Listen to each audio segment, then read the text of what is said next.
G'day, Shane Webcke here, Queensland Workplace Health and Safety Ambassador. I'm with Ross Stricklin from Stanbroke Pastoral Company, and we're going to talk about handling cattle. Now, obviously, that's your business. Typically, it's a dangerous occupation to work with a lot of cattle over a long period of time. That's right, Shane. There's literally thousands of cattle movements in Queensland each day, and human interaction is required in all of those, whether it's a helicopter pilot, someone on a horse, someone on a motorbike, or a truck driver as well, and somebody working the yards with cattle. So you've got to have your wits about you the whole time when you're working with cattle. What's your biggest tip? So for someone, and you know, obviously there's a lot of people who've been welded on doing this for a long time. What typically do you see that does get people hurt? Not knowing the cattle, and I think it's very important that you always do a risk assessment. You know, and I'm not talking about a 4-page written risk assessment or anything like that. We do risk assessments every day. As soon as we hop out of bed in the morning, we decide, okay, it's going to be cold. Yes, it is. I'll put a coat on. So you've done your first risk assessment for the day. Yeah. Do the same when you're working with cattle. You know, is there a dominant animal in the herd? Maybe you need to segregate that animal, or just be a bit wary with that animal. So yeah, for me, number one is risk assessments.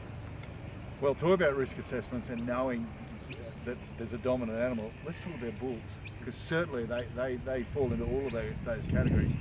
If someone is, you know, can you ever really trust a bull? No, Shane, you can't really trust a bull. You should never work with bulls alone. Always have someone there if you have to do that. And again, make sure you don't find yourself in the cattle yards with a couple of bulls, because they will seek each other out. And the last thing you want to do is be on foot in the yards when those bulls find each other. Now, obviously across an industry as broad and as popular as the cattle industry, there's a great many workers. There's people who are just starting out and they're reasonably green, if you like. And then there's people who have been doing it their whole lives. Do you think there's an atypical version of someone who will take a risk and hurt themselves? Or do you find it from this category all the way back to the starter out? Yeah, Shane, look, I think people do tend to take risks. It's just human nature. Yes. They'll look at an easy way or a quick way of doing something, and that's the last thing they should be doing. And like I said, just take a step back, settle everything down, know your cattle, and have your cattle work for you. Don't try and push your cattle. Are the cattle familiar with what you're asking them to do in the yards? And if you do that, everything will flow well. Less stress on the cattle, less stress on your worker as well. So your worker who has been in the industry a long time, do you think they get a little more complacent as the years go by, or do they go the other way and become a little bit more cautious? Look, I think it depends on the individual.